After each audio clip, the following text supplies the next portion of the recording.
Hoje, além da indicação de uma história que eu gostei, vai ter eu reclamando e muitos tá tudo bem. Bem-vindo ao Sem Livros Nacionais, eu sou Sabrina Romã e hoje eu quero te contar sobre Diversões Humanas, da G. Alves. Eu li essa história e eu gostei bastante, mas eu não tinha intenção de trazê-la aqui pro canal, porque eu tô tentando não repetir autorias na lista dos 100, e a Gi já apareceu aqui com Os Fantasmas Entre Nós. Essa indicação tá aqui nos cards e eu vou deixar também na descrição do vídeo pra quem se interessar. Mas aí, eu fui anotar nas plataformas onde eu anoto as minhas leituras e aproveitei pra dar uma olhada nas resenhas. Eu vi mais pessoas do que eu gostaria reclamando de um final aberto, de uma história sem final, de um final que deixou pontas soltas, e aí eu fiquei com vontade de trazer esse título pra cá e falar um pouco sobre isso. Existe uma diferença entre contar uma história que tem uma limitação temporal, contar uma história que tem um final aberto e contar uma história que não tem final. E essas coisas podem inclusive se entremear de vez em quando. Às vezes, a pessoa que está escrevendo a história realmente não planejou direito, não sabia como resolver, e a história fica assim meio sem final mesmo. Arcos de personagens não são fechados, perguntas que poderiam ser respondidas não são respondidas, enfim, não tem aquele senso de conclusão. Muitas vezes esse final existe, mas ele é aberto, ele não vai te dar uma resposta definitiva, um sim ou não. Sabe quando no filme você não sabe se o peão que o Leonardo DiCaprio colocou pra rodar caiu ou não caiu? E aí a câmera escurece e você fica sem essa resposta. Isso é um final aberto. Os arcos do personagem foram fechados, a história que estava sendo contada naquele filme foi contada, mas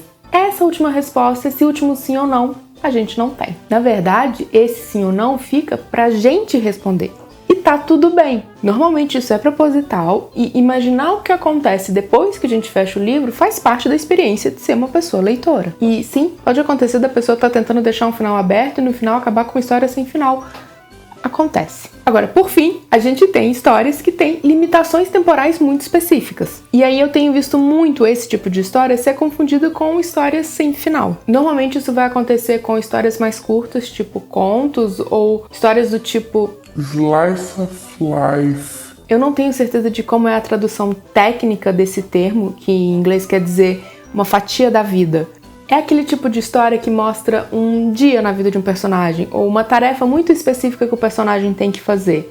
É só um pedacinho da vida dele, uma fatia da vida. Então, sei lá, um exemplo hipotético, a gente tem uma ficção relâmpago, que por si só é uma história super curta, normalmente com menos de 1000 palavras, e a gente tem um personagem indo no supermercado. E no açougue tem um ser multidimensional. Viajei. E é só isso mesmo. A gente vai acompanhar o personagem fazendo as compras dele, porque é isso que a gente tá vendo. Quem é aquele ser? Não sei. Por que ele foi no supermercado? Não tenho ideia. O que o personagem queria comprar? Talvez isso a gente saiba. Nesse tipo de história que é curtinha e que tá acompanhando só aquela tarefa da vida do personagem, a gente não tem que saber o que acontece depois que ele foi no supermercado. E talvez nem necessariamente de onde vem o ser multidimensional, se esse não for o foco da história. Ah, mas eu queria saber que ser é esse, por que ele tava ali.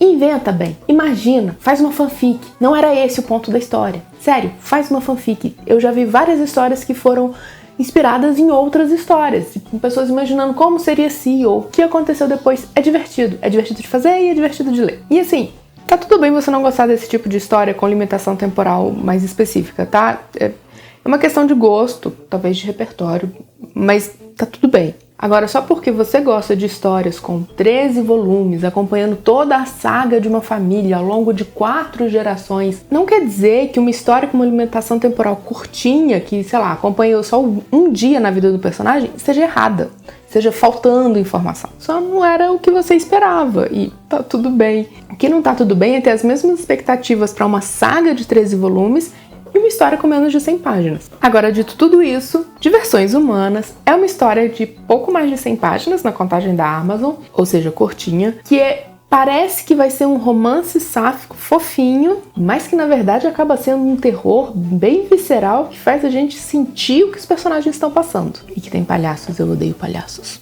Assim, a bem da verdade, se você tem o costume de ler terrores bem pesados, essa história vai ser um passeio no parque pra você. Mas pra turma que não é muito versada no gênero tipo eu, essa história, além de incômoda, pode ser bem angustiante e indigesta. Então, finalmente, deixa eu te falar sobre a sinopse e o que acontece nessa história. Aqui a gente vai acompanhar o casal de namoradas Fiorella e Ana Ju. A Fiorella finalmente conseguiu seu primeiro freela como fotógrafa e vai passar o dia fazendo registros do Parque Magnífico, que acabou de chegar em Porto Alegre. E a Ana Ju vai oficialmente como sua assistente e extraoficialmente como apoio moral. Só que tem uma coisa rolando entre as duas, porque a Anaju tá escondendo uma coisa da Fiorella e a Fiorella já percebeu, mas elas ainda não falaram sobre isso, então tem essa tensão rolando por baixo do pano. Só que isso não é nem de longe o maior problema delas, porque parece que no parque também tá rolando uma coisa muito esquisita por baixo dos panos. Alguma coisa sinistra e grotesca. E alguma coisa que talvez não queira que elas vão embora. Se você não curte saber muito sobre o que é uma história antes de começar a ler, esse vídeo vai ser bem curtinho pra você, ele acaba por aqui. Na descrição eu vou deixar links onde você pode encontrar Diversões Humanas pra ler. Eu li no Esquilo, mas eu sei que no próprio Esquilo ele também tá disponível como audiobook, e eu sei que ele tá disponível na Amazon também, tanto como e-book quanto como audiobook. E se eu achar ele disponível pra empréstimo em plataformas como a Biblion ou Mac Livros, eu vou deixar o link ali também. Eu tô muito feliz de poder falar Mac Livros como uma das opções. Tá, mas agora eu vou falar um pouco mais sobre o que acontece na história e dessa vez vai ter spoilers leves. Eu não vou te contar o final, mas eu vou falar um pouquinho mais do que eu costumo falar. Então, tchau pra maioria de vocês. Esse parque é do mal e não quer deixar elas irem embora. E quando eu falo do mal, eu quero dizer que os cavalos do carrossel são cavalos de verdade. Espetados lá, com fincos, apodrecendo.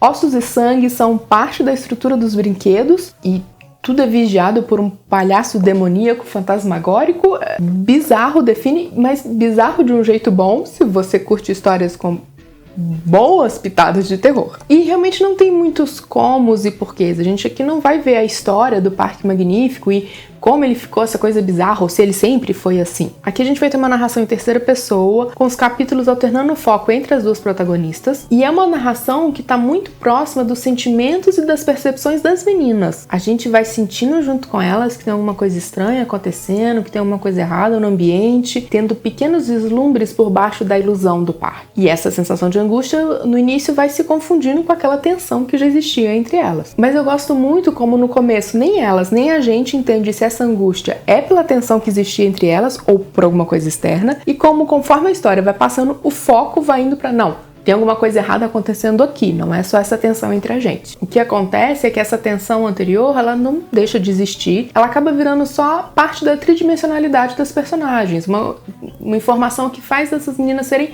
pessoas de verdade, não aquele personagem de papelão bidimensional que não tem nenhum contexto. A gente entende que elas têm famílias, problemas, sonhos, aspirações, planos, mas nada disso vai fazer diferença porque agora elas são presas do Parque Magnífico. Durante a maior parte da história a gente vai ver as meninas tentando entender o que está acontecendo, porque o tempo parece elástico, assim como o parque, que às vezes parece maior, às vezes parece menor, mas pro final a gente vê elas só tentando ir para casa e no final elas conseguindo ou não. Eu não vou te contar. Mas a gente termina com essa informação. A gente termina sabendo se elas conseguiram ou não fugir do parque. Só que o que acontece depois disso não é exatamente mostrado. A gente sabe que, sei lá, elas conseguiram fugir e foram para casa jantar e discutir o problema que estava tendo entre as duas. Ou não, elas ficaram presas no parque e morreram. Ou agora elas são alimento do parque, sei lá. Independente de qual dessas coisas que eu falei se aproxime mais da verdade, o que acontece depois fica implícito, mas não descrito. A direção desse futuro, ela é bem explícita, a gente sabe se elas fugiram ou não do parque, mas a história acaba no final desse dia. O que acontece depois desse dia fica pra gente, pessoa leitora, imaginar. E isso não é um livro sem final. Muito menos um livro com um final com pontas soltas. Eu, particularmente, não considero nem um final aberto. Aberto seria se a história acabasse exatamente no ponto em que elas vão conseguir fugir ou não e a gente nunca fica sabendo. O que pra mim também não seria um problema. Eu, particularmente, gosto de histórias com final aberto. Mas aqui, o que a gente tem é a autora escolhendo até onde ela quer contar essa história. E pra mim isso não é um problema, é uma questão de escolha, de estilo. Uma escolha que eu gosto, mas que outras pessoas podem não gostar. Tá tudo bem. Agora, se depois de eu falar tudo isso te bateu a curiosidade pra ler Diversões Humanas, eu lembro que na descrição do vídeo tem links pra ele. Eu te vejo na próxima indicação. Nessa tela final eu vou deixar outra indicação de autoria da Gi, Os Fantasmas Entre Nós, e mais uma história com pitadas de terror e com uma limitação de tempo bem específica.